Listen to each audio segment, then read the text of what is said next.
I can never forget the way he treated me just because I was a woman. This was a great insult to me. The bias against women was so bad at that time. What can one expect if even a Nobel laureate behaves in such a way? Jacob, that was scientist Kamala Sohoni talking about C.V. Raman, India's first, Foremost first and foremost scientist. and the only winner of a Nobel Prize in the sciences so far. Hello and welcome to the Rearview. I am Shobna K. Nair, I'm Jacob Koshi. and this is the Real Rearview. View. So, Shobna, in the 17 odd episodes we've done so far, we've generally tended to focus on a single person or, a single phenomenon. But for this episode, we have not one, not two, but three stellar scientists. And the common thread connecting all of them is that they're all women. Now, what's interesting about them, and one of them is Kamala Sohoni, whose very evocative quote you read out. So they were all Indian scientists who were the first ones to be trained in our scientific institutions. Their careers corresponded with India achieving its independence, and through their stories, we're gonna take a look at what kind of challenges they faced, what kind of whether sexism was an everyday aspect of being a scientist in India. It very much still is. I mean, there are challenges even today, but are today's problems different from what was there previously? So, Shobna, who are the three people specifically we are talking about today? So we are going to talk about Kamala Soni, whose remark I read out in the beginning of this episode, Janaki Ammal, and Anamani. Three women from very distinct backgrounds, but also who have several commonalities that bind them And they span a together. range of fields like Yes, and they were meteorology. interestingly born in exactly the last century, last few years of 19th century and the early 20th century. So we have Janaki Ammal, who is the oldest of the three, born in 1897, and we have Annamani, who was born in 1918. So let me give you a brief profile of Janaki Ammal. Now, she is widely believed to be the first Indian woman to be awarded a doctorate in a scientific discipline in India, making her arguably the first woman scientist by modern standards. And Janaki Ammal has written very little about herself, but I know for a fact that she has written extensive letters, and in those letters, through those letters, Preetha Nair wrote a very voluminous biography of Janaki Ammal, where she details how not just Janaki Ammal's contributions, it is breathtaking the courage of this woman to travel across the globe.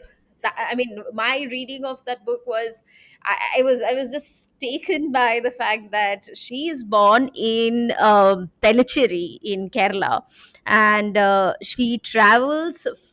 She for studies. She travels to USA, and then during the Second World War, she spends a significant amount of time in London. So And it was about plants. I mean, she was a botanist, and I believe right from her early childhood, she had a very close association and fascination with plants, and she chose to major most of her career into them, right? she's the scientist responsible for putting sweetness in our sugarcane varieties. So before her, we had to import because our sugarcane was not good enough to be used, to be converted into uh, by the sugar industry. And Janaki Ammal was born in 1897, Telacheri, Kerala, in a middle class family. Her father, Diwan Bahadur Krishnan, was a sub judge in the Madras presidency, and her mother, Devi, came from a lineage that valued education. And we shall see as we proceed through this episode that this is one common thread between all the three women, that their families uh, Prioritize women's education women's particularly. education, while her sisters and were more interested in getting married and everything. But Janaki, as I just said, that opted for scholarship, and she left the shores pretty early on, and she was a traveler. Her Yeah. So she begins her schooling from Sacred Heart Convent in Talasheri, and goes on to earn a bachelor's degree from Queen's Mary College and an honors degree in botany from the Presidency College in Madras. And after a very brief stint at teaching, which she hated, by the way. This was at the Madras Christian College. Yes, at a Madras Christian college, because what she loved the best was to wander around, look at the plants, collect specimens. She was But this assigned, was a common progression. I mean, you once you have a sciences degree, yeah, to be a universe, to be anywhere connected to university, you are a teacher yeah, basically. because also we have to remember the context that we are talking about. This is 1900 and 1921. It is India as a form also is sort of barely existing. We have a, a huge portion of the subcontinent under the British rule, and a significant portion under various feudal control. So after her brief stint, she goes to University of Michigan for her master's degree in 1925, and she comes back to India to work as a genetist in Sugarcane Breeding Institute, Coimbatore. And as a single woman from a marginalized caste, she was often at odds with her male peers. So she worked extensively on genetic crosses, and she studied the chromosomes of thousands of different kinds of flowering plants and compiled them on all in this book called the Chromosome Atlas of Cultivated Plants, which she co-authored with the biologist C.D. Darlington. Even today, there are, I mean, not sugarcane, but there are different kinds of plants which actually bear her name. There is an entire herbarium in Jammu Kashmir by one of the CSR institutes, which is called the Janaki Ammal herbarium. Yeah. And in fact, she also has an magnolia variety named after That's her. the plant I was looking for. Yes, called Magnolia Kubus Janaki Ammal. Now, it is interesting that you talk about the atlas that she co authored with Cyril Darlington. I need to talk to you about the context in which this atlas was written. She had arrived in England in 1940, just as the Second World War was That's warming up. interesting. Why did she go away from India to England in the middle of a world war? I think, for her, her scientific pursuits were far greater interest than anything. She also was invited by the Royal Horticulture Society. So imagine if a war is happening, but you do get a interesting invitation. I'm sure, Jacob, you will also go. So That depends. If it's a war and sensibilities are different, as we will see, the other scientists that we will talk about, that is Annamani and Kamala Kamala Sohoni, Sohoni, they were very enthrall of the nationalist movement that time. So it looks like Janaki Ammal was more of the purist, like uh, scientist, well, less nationalistically inclined, I if I don't may want to so. Did pass Preeta any, Nayar's book shed yeah, any I light don't on want to this? pass any judgment on that, but she will, as we will talk ahead about her life, we'll come to that. But just on this particular point, that when she arrived in London, the World War was raging. So there was of course bombings happening, and London famously was bombed beyond The recognition. Churchill era. Yeah, Churchill era. And so every time the bombings happened, she would dive under her bed, and then once the bombs are the the strafing is over, she would come out and continue with her Imagine last week research. we were both wondering if we also would have to dive under our beds, right? Yes, But we I didn't. It know. didn't come to that, I And guess. I know, and we also heard siren. I believe you Absolutely. were in office Yeah. when the sirens played out. Exactly. So Yeah. that was there, and yet she was able to stick focus her attention on And now, botany. yeah, now you may want to answer your nationalism question, because she does come back, Jacob. She does come back. And who does she come back for? She comes back on the invitation of Prime Minister Jawaharlal Nehru Wow. to reorganize the Botanical Survey of India in Calcutta. And she became the first woman to head a central government science institution. And I believe she traveled to several other of these institutes, both as a scientist as well as an administrator, playing roles in restructuring it. And eventually she was awarded the Padma Shri in 1977. And in 2000 the Ministry of Environment and Forests created a national award of taxonomy in her name. And she was also a very passionate activist, environmental Yes, activist, and her role in Silent Valley movement cannot be ignored. I guess, yeah, just like Salim Ali, whom we had Yes, discussed, a few just a months back. couple of Yeah, episodes back. we have this. So in my mind, I have this picture of a very, she would like how, I don't know how there are nerdy scientists. So did she project the impression as of somebody who was nerdy and was only somebody who with her head in the plants looking for new varieties of Yeah, magnolia, or etc. How did she with look? plants And growing on her possibly, head yeah, or something. and No, was she? I will read out a very sweet passage from her obituary that was published in the Hindu, where her niece Geeta Doctor says this about her, and I quote: "Janaki was a tall and commanding presence in her prime. She tied her lustrous hair into a loose bun at the nape of her neck. In later years, she took to wearing brilliant yellow silk saris with long, loose blouse or jacket in the same color. Her status presence reminded people of a Buddhist lady monk. Like certain Buddhist orders, she took a vow of chastity, austerity, and silence for herself, limiting her needs to the bare minimum. She refused to speak about her life, saying, "My work is what will survive." I wonder how many remember that work in India, Geeta Doctor So yeah, so she comes said. upon as this very Yoda-like, monkish kind of figure, and that is somebody that is a kind of persona which is very much identified even with Anamani. The meteorologist. The second scientist that we are profiling today. Yes, and she too was known for wearing these homespun khadi saris, and apparently very much inspired by by Mahatma Gandhi, and as a child when he came to Kerala from where she was. But again, she was somebody who uh, was also Malayali, just like Janaki Ammal.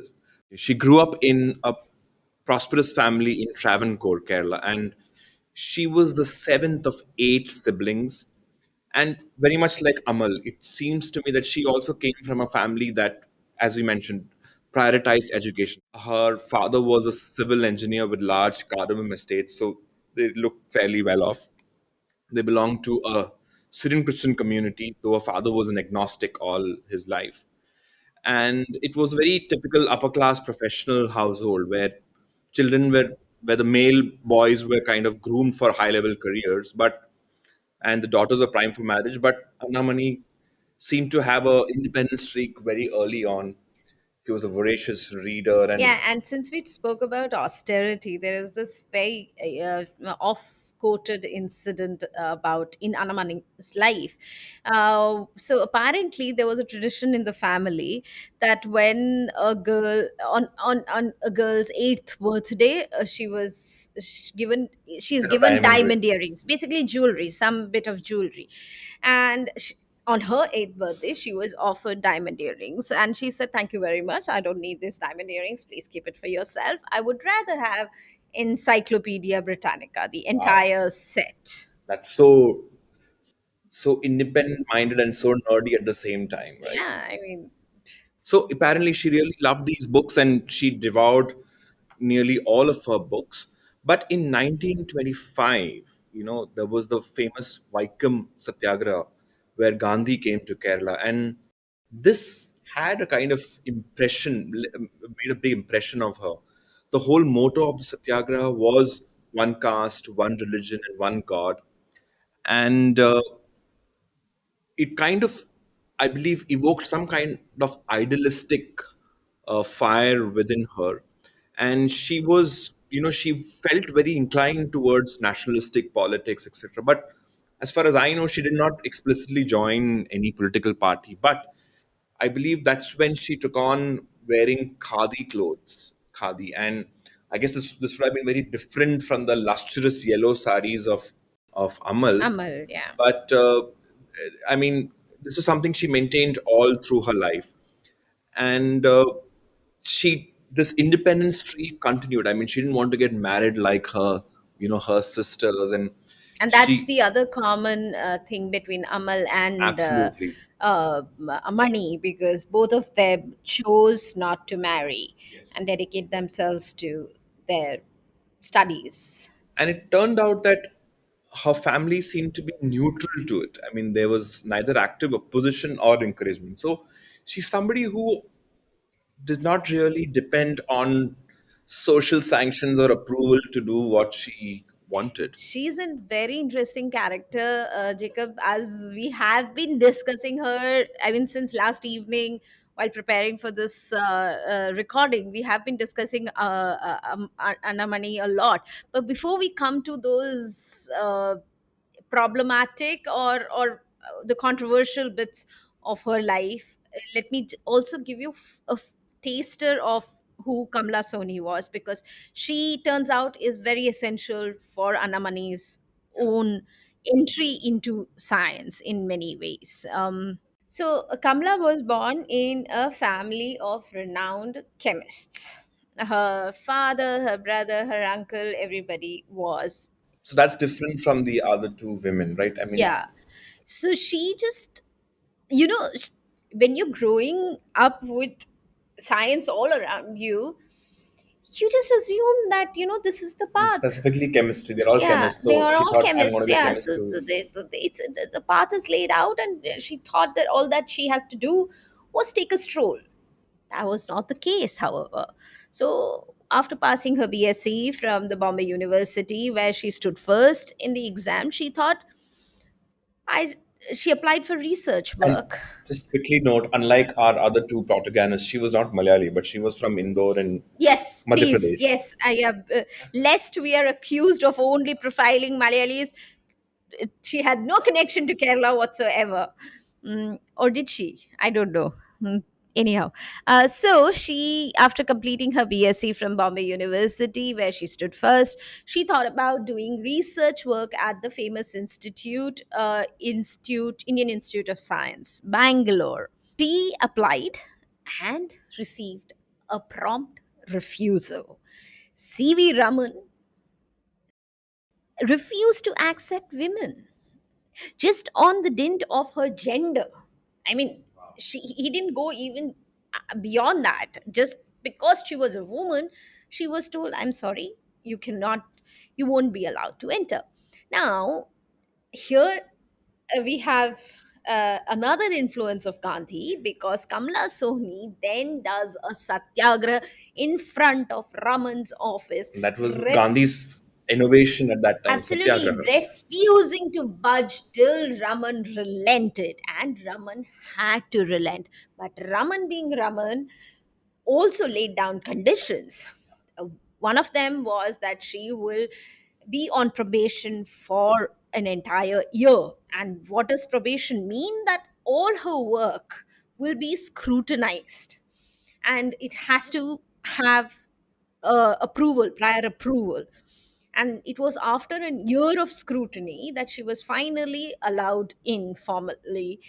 And he was, in fact, so impressed by Sohni's dedication and perseverance that he started admitting lady students into his So she was lab. a trailblazer in terms Absolute of the trailblazer. IIC, which is India's foremost scientific and research institution, to have, to admit women scientists who are now, dime a dozen, through the years over there. And the interesting thing is that she worked on uh, something that helps us on a daily basis, because she worked on nutrition. So she worked on proteins. Her initial research was on proteins in milk, pulses, and legumes. And in fact, she was perhaps the first student in IIC to work on pulse proteins.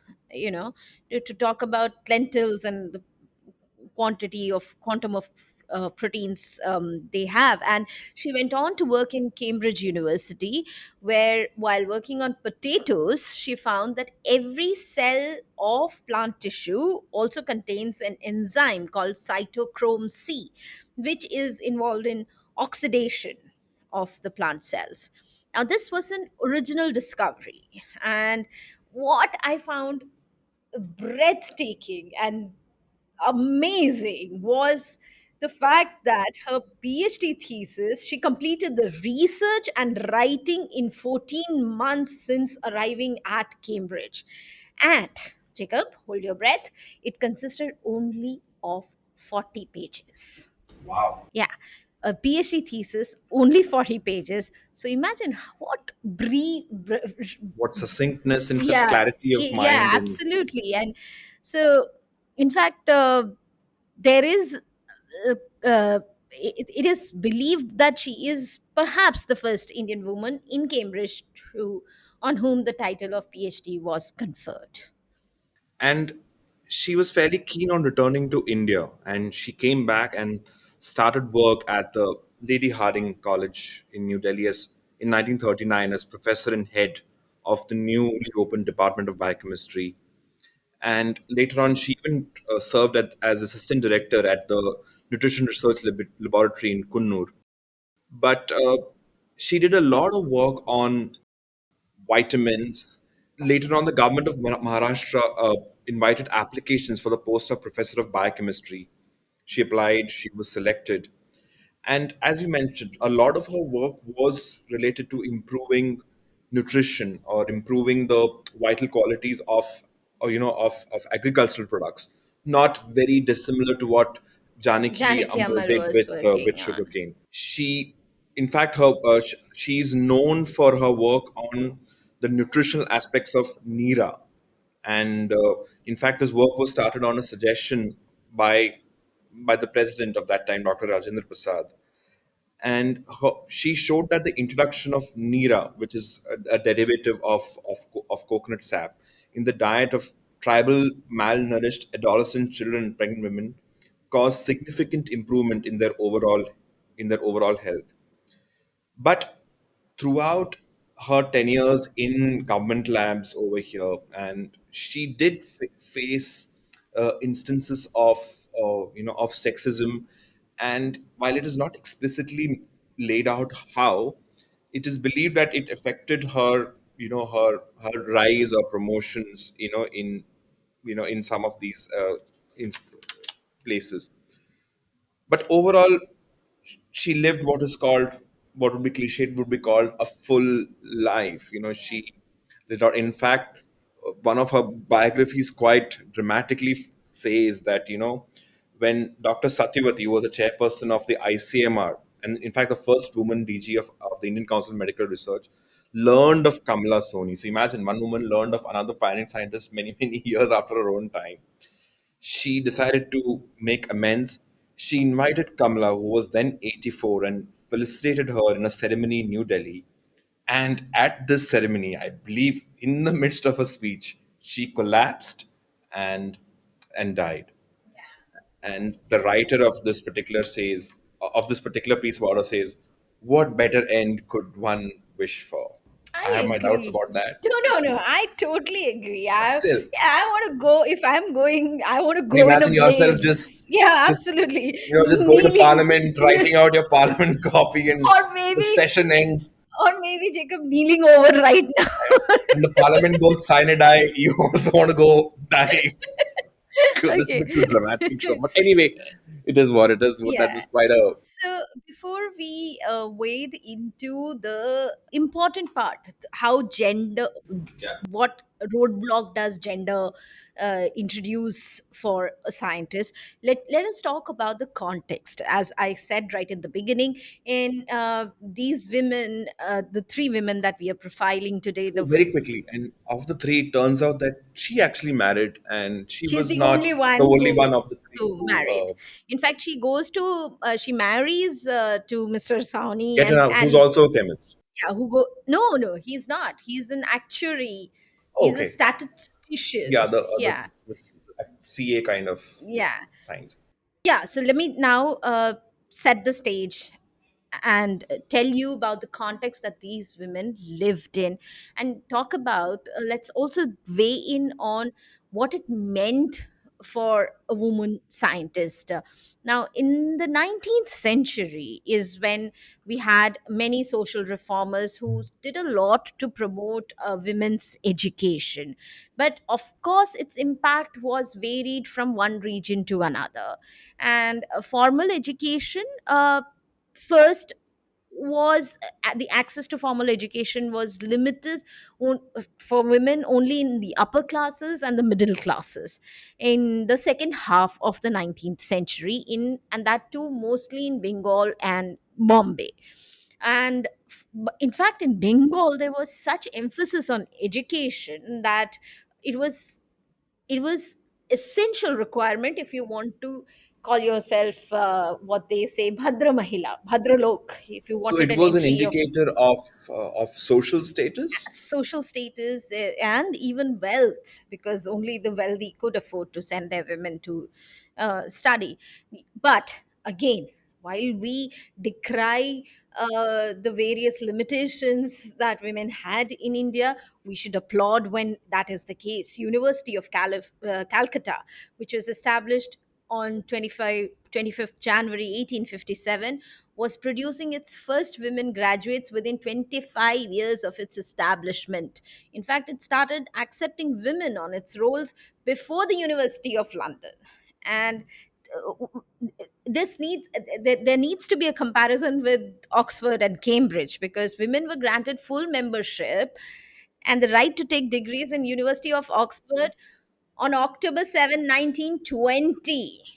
So Just like when India got free, we did not have did need to have a separate movement for women's voting voting rights. rights, we had It universal just came suffrage. came with the Yeah, deal.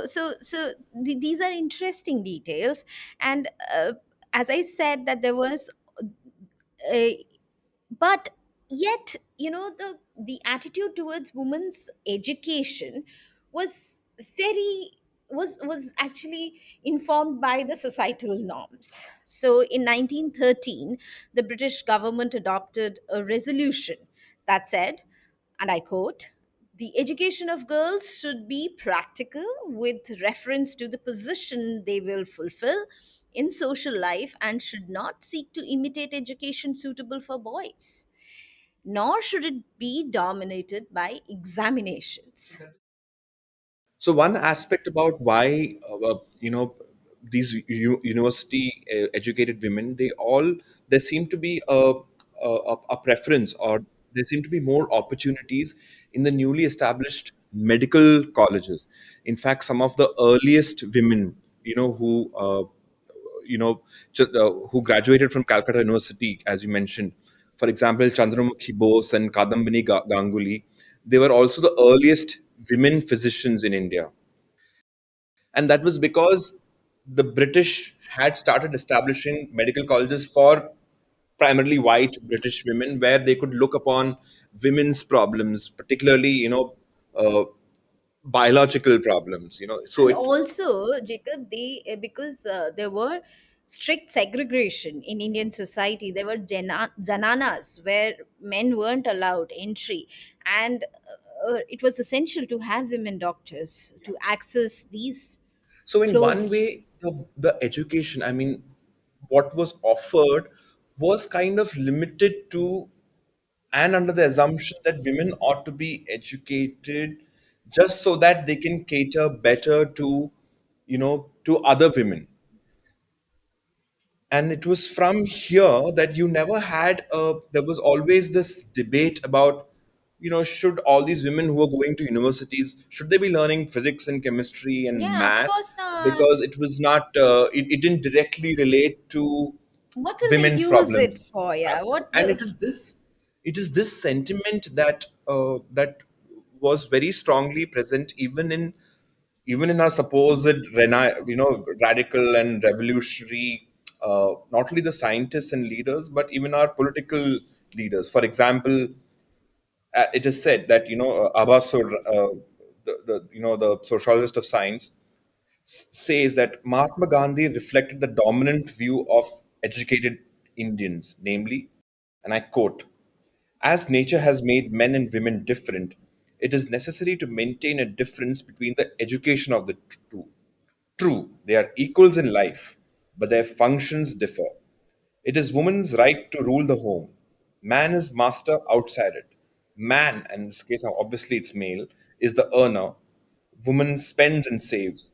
In this scheme of nature, and it is just as it should be, woman should not have to earn her living. So anything that fosters this particular division was encouraged vis-a-vis and what is interesting is that unlike in the older discourse in Europe or in the British medical circles, there doesn't seem to be any dispute about the fact that women were intellectually inferior. Indian women were intellectually inferior, or for example, there is a whole range of studies where people studied the brains of men and women and sought to argue that women were not equipped for certain higher fields of learning because of biological and anatomical differences. This debate was not really, I mean, I've not seen it really in the Indian context, but it is that because women had a particular played a role in the society, in the social structure, they ought to remain within that social structure. So this is what brings us to C.V. Raman's lab. As we said, as I read out right in the beginning, a remark from Kamala Sohoni. Now, Kamala Sohoni, as we told you, was the first woman who did a satyagraha in front of Raman's office, and that is how Raman relented. So, in a way, Raman opened the doors for women to, I mean, Kamala Soni opened the doors for women to enter this field, and Anna Mani, who followed her, benefited from this Kamala Soni's agitation. And Anamani had a similar issue with, at the IIC. She never actually got her PhD PhD, yeah. because she was denied on some very specific technical round that she did not have an MSc degree, and therefore she possibly could not be granted a PhD. Even today, apparently, her thesis is there, dust gathering in some archive of the IISc, like many other dissertations. But they chose to overlook the fact that Annamani had graduated with honors in physics and chemistry, and she had won a scholarship for a graduate studies on the basis at ISC on the basis of this particular degree. So, but the interesting thing is, Sony did a satyagraha and fought for it. Because she absolutely wanted that equality and she got it. Annamani did not really bear she did not seem to have borne any particular grudge towards it. It is just like, I guess, the story how we were discussing about how when she was growing up and how she just decided not to marry. Okay, irrespective of her yeah, family, this thing. before, because most of the audience does not know what we have been debating, let me just read out a remark from Anna Mani. Okay, she was asked about discrimination against women in sciences, and in an interview to the Bulletin of World Meteorological Organization, she said, "For myself, I must say that at no time did I experience professional discrimination as a woman in what was considered largely a man's world. I did not feel I was either penalized or privileged because of being female." Now that rankled me a bit. Was she gender blind? Did she not see it? Was she insensitive?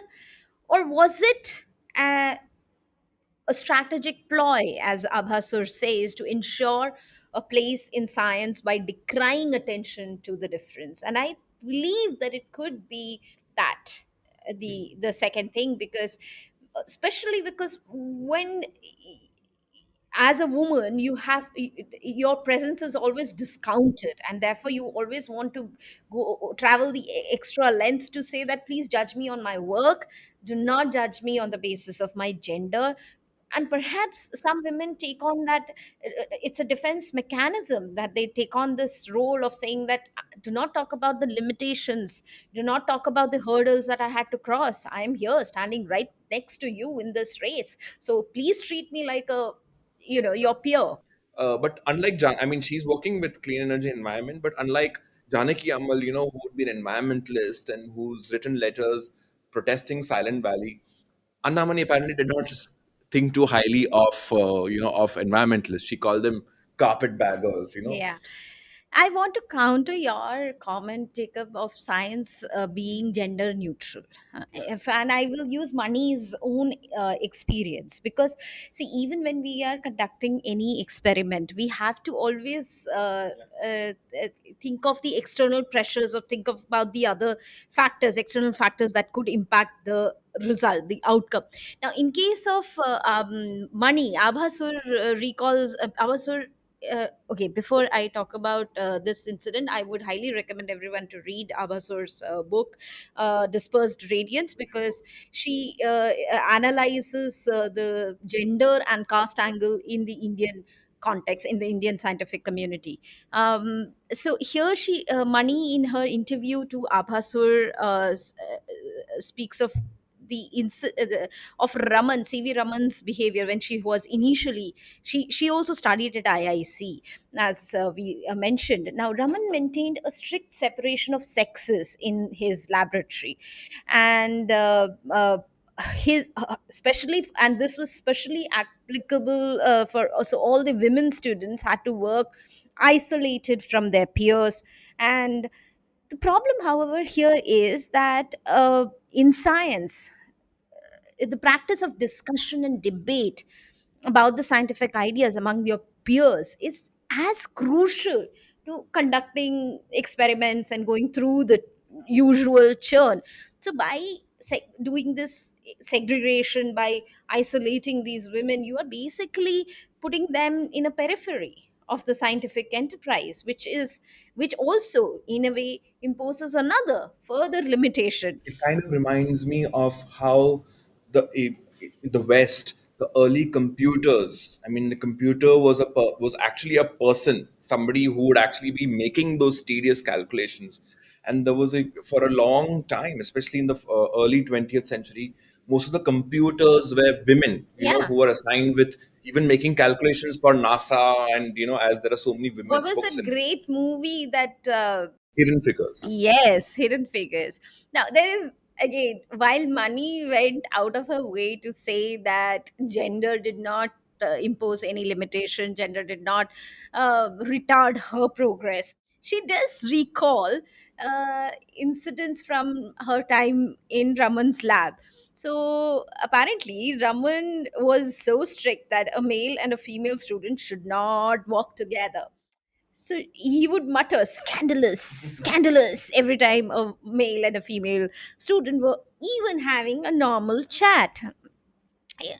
And Mani says that Raman must have had an uncanny sense, for even while bending over a microscope, he would be able to catch a glimpse of an offending couple and mutter, "Scandalous, Doesn't scandalous." seem like a fun man to work with in under any circumstances, You right? In know a what? lab. Raman has figured in so many of our episodes. I think we should, at some Absolutely. point, But Shobra, none of these episodes, these biographies, detail a lot about his, his treatment of women scientists. But we shall dig and find out. But anyway, she, as you said, she made light of her difficulties and discriminations she encountered as a woman scientist. And interestingly, I mean, she was the director general of meteorology. She also turned entrepreneur.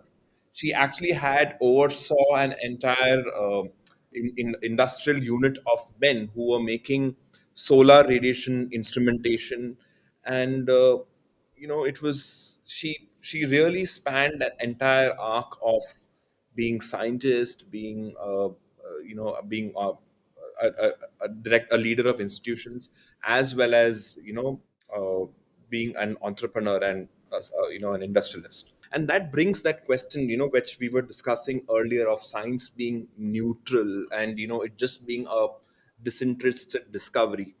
There has been this entire debate actually on if women did science, or when women did science, would did they do science differently? Would they ask questions? Would they investigate questions which are different from what a man in chemistry or a man in biology or a man in physics would ask? And in fact, this is Londa Shibenga, who's an American scholar. She has examined these gender questions very, very carefully. She has a very interesting book written 1999 called "Has Feminism Changed Science?" And she cites several examples of how thinking in various scientific fields has shifted. It's because of work led by women biologists that the Federal Drugs Administration in the United States, the regulator, they require that drugs be tested in women as well as men, because for a long time it was like, oh, there's a drug, you know both of them are the same species, so how different can it be? The study of primatology, it changed its focus from the alpha male to the whole of primate life. The famous Lucy fossil, it's a 3.2 million year fossil, technically is a woman, and it should have been called Linus. She hold there is an interesting example she mentions of how the Volvo, which was designed by a team of women, pointing out that the seat belts actually ought to be adjusting for pregnant bellies, because that's not something that men would be designing the seats to think of. So it is now very well established that even the way we think about biology, the way we think about how genetic evolution, reproduction, there is an entire field. I mean, people might call it feminist biology, but they come up with entirely new ways of asking certain questions. The questions of contraception itself. Why is that contraception has always been about, has been directed at women. at Why is it women? a burden of women Yeah, alone? and you've never really thought about Male pills. male pills. So all of this, Yeah, so there is a or even as basic thing as menopause, which impacts half the population, and there's not enough research on the impact of menopause on a woman's bodies. But again, when we come back to the Indian context, you actually see that even in the examples that we discussed or we talk about, we also ended up in one way talking about the exceptionalism of these women. I mean, we saw that, oh, two out of three were single. We highlighted the facts that they led these protests. And they broke They barriers, they had to, traveled yeah. when traveling was even the men weren't doing as much traveling, as we saw Amal going from Madras to US to in the middle of war to London. So yeah, And you're so correct. this actually models the way, in fact, the earliest biographies of male scientists were written, what they call the great men history of science. So you would have a Louis Pasteur or a Albert Einstein. So we, are we just merely talking about these women also from That the very greatness, perspective. where you aspects several aspects of their personality and show them as exceptions rather than as a norm. So it was to actually to counter all of these, that nearly for 30 or 40 years after Amal, after Annamani, that you had the Indian Academy of Sciences. They actually commissioned a report, on this, on the participation of women in in sciences. they there are now, of course, several women who are now scientists spanning across the range of fields.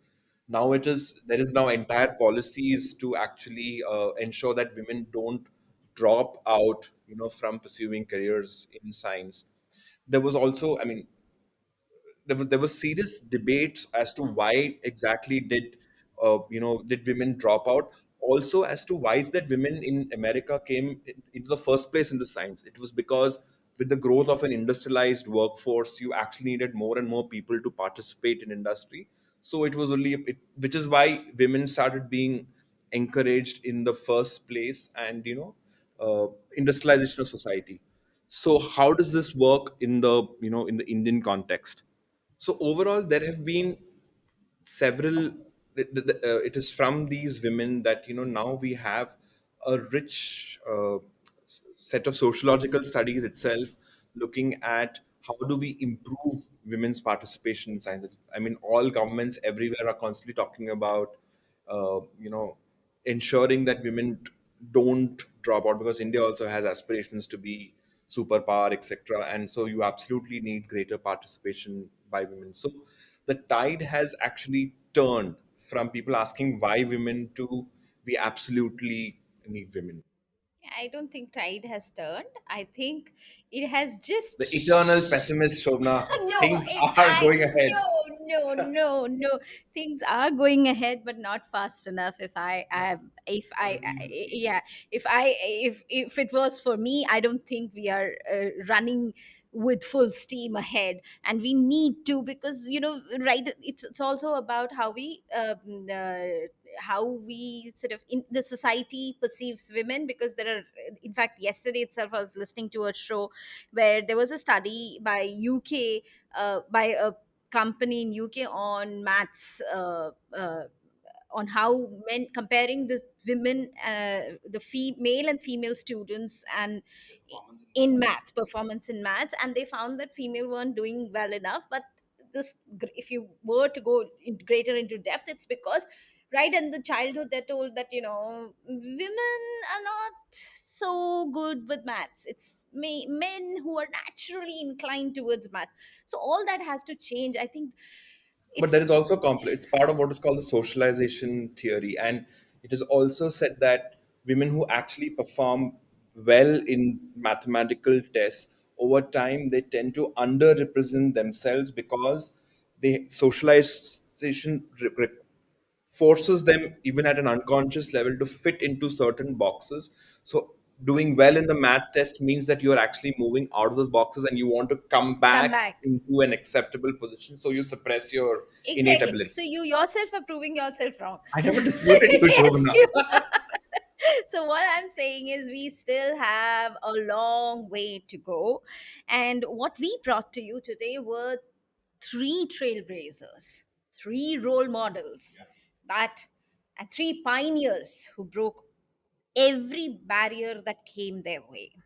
I hope you enjoyed the episode, and we would love if you could share your views on the subject, and if you could actually share your own stories. We would actually love women scientists to reach out to us, women professionals to reach out to us, and to write to us.